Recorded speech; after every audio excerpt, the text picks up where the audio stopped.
Hello friends, आज मैं आपके साथ डिस्कस करूंगा माइक्रो इकोनॉमिक्स का एक टॉपिक जिसमें हम डिस्कस करेंगे change in equilibrium when the demand curve is perfectly inelastic. Demand curve perfectly inelastic हो और जो सप्लाई है उसके चेंज होने से इक्विलिब्रियम पे क्या फ़र्क पड़ेगा, चलिए डिस्कस करते हैं। इसमें दो केसेस हैं, जब सप्लाई इंक्रीज़ होगी या सप्लाई डिक्रीज़ होगी। तो सबसे पहला केस सप्लाई के इंक्रीज़ होने का, जो मैं यहाँ पे डिस्कस करूँगा इस डायग्राम में। तो सबसे पहले मैं बना लेता हूँ डिमांड कर्व इनइलास्टिक बनानी है। डिमांड कर्व इनइलास्टिक बनानी है, आपको ये पता होना चाहिए कि जो इनइलास्टिक डिमांड कर्व होती है वो पैरेलल टू वाई एक्सिस होती है। तो ये चीज़ आपको ध्यान रखनी है। तो सबसे पहले मैंने बना लिया है डिमांड कर्व इनइलास्टिक, ठीक है। तो मैं यहाँ से इसको जोड़ देता हूँ क्योंकि ये कभी कभी जुड़ता नहीं है आपस में। तो मैंने यहाँ नाम ले दिया डी डी।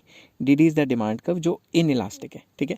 अब मैंने सप्लाई का बनानी है। दोनों केसेस में पहले सप्लाई बना देता हूँ, तो फिर मैं सप्लाई को इंक्रीज़ करके दिखा दूंगा और फिर डिक्रीज़ करके दिखा दूंगा। तो पहले केस में मैंने सप्लाई का वैसे बना दी, दूसरे केस में भी सप्लाई का वैसे बना दी।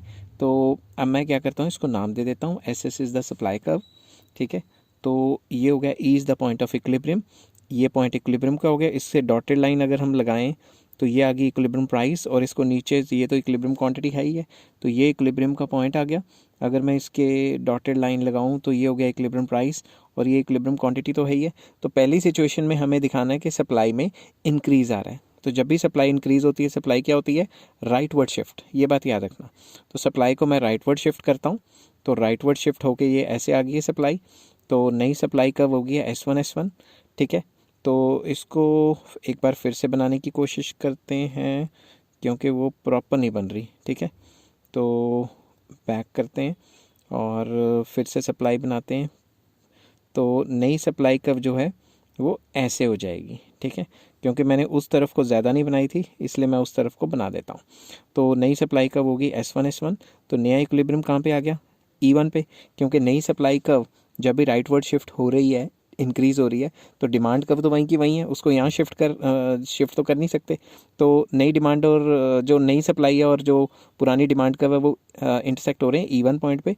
तो जो इक्विलिब्रियम आएगा वो आएगा E1 पे, और प्राइस हो जाएगा P1 और क्वांटिटी उतनी की उतनी।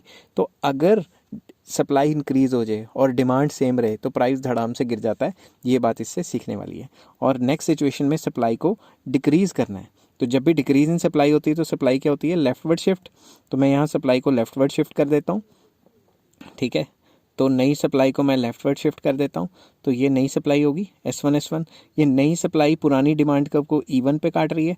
तो इसमें देखा जाए तो क्वांटिटी तो सेम रह रही है, मगर प्राइजेस क्या हो गए हैं, पहले से अप्रिशिएट हो गए हैं, प्राइजेस बढ़ गए। तो सिंपल सी बात है, जब सप्लाई कम हो जाएगी तो प्राइजेस तो बढ़ते ही हैं, और जब सप्लाई बढ़ जाएगी तो प्राइजेस गिरते ही हैं। आई होप ये वीडियो आपको पसंद आई होगी। अगर पसंद आई हो तो please like, share and subscribe. Next video में मैं लेके आऊँगा अगर सप्लाई परफेक्टली इलास्टिक हो और डिमांड को इंक्रीज़ डिक्रीज़ करें तो इक्विलिब्रियम में क्या फ़र्क पड़ेगा। Till then take care, have a nice day.